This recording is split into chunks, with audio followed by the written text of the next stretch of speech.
जय श्री कृष्ण प्यारे भक्तों, सनातन धर्म स्थल में आपका स्वागत है।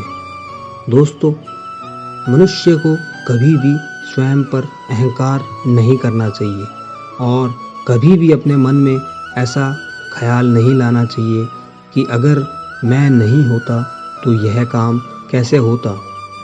दोस्तों, रामायण में एक बार हनुमान जी ने प्रभु श्री राम से कहा कि हे प्रभु, जब मैं अशोक वाटिका में था तब रावण क्रोध में भरकर तलवार लेकर सीता माँ को मारने के लिए दौड़ा।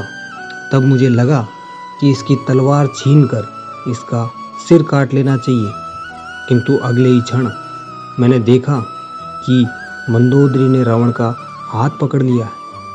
यह देखकर मैं गदगद हो गया और मैं सोचने लगा कि यदि मैं कूद पड़ता तो मुझे भ्रम हो जाता कि यदि मैं ना होता तो क्या होता। यदि मैं ना होता तो सीता माता को कौन बचाता।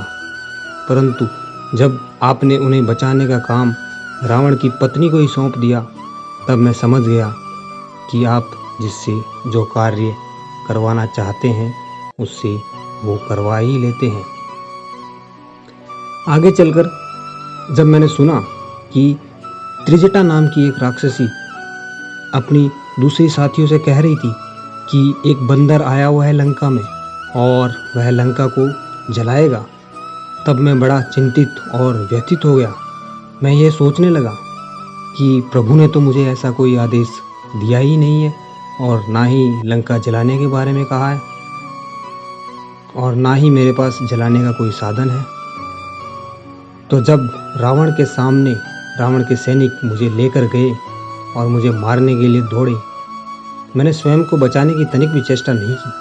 किंतु जब विभीषण ने आकर कहा कि दूत को मारना अनीति है, तो मैं समझ गया कि यह सब प्रभु का ही प्लान किया हुआ है और यह सब मुझे बचाने का ही उपाय है।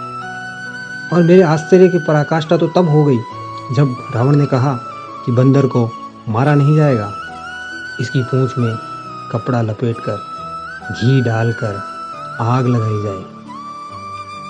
तब मेरे मन में ख्याल आया कि त्रिजटा की कही हुई बात सच होने वाली है, वरना लंका को जलाने के मैं कहाँ से घी, तेल, कपड़ा और कहाँ पे मैं आग ढूंढता। लेकिन वह प्रबंध भी आपने स्वयं रावण से ही करा दिया।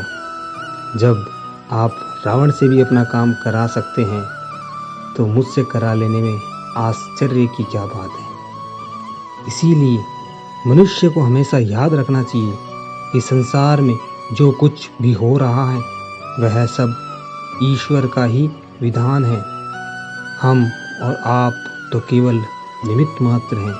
अतः कभी भी मनुष्य को यह भ्रम नहीं पालना चाहिए कि मैं ना होता तो क्या होता। प्रभु को जिससे जो काम करवाना होता है वो किसी न किसी निमित्त से करवा ही लेते हैं। जय श्री कृष्ण, जय श्री राम। जुड़े रहिए सनातन धर्म के साथ। चैनल को सब्सक्राइब कीजिए, वीडियो को लाइक और शेयर करें।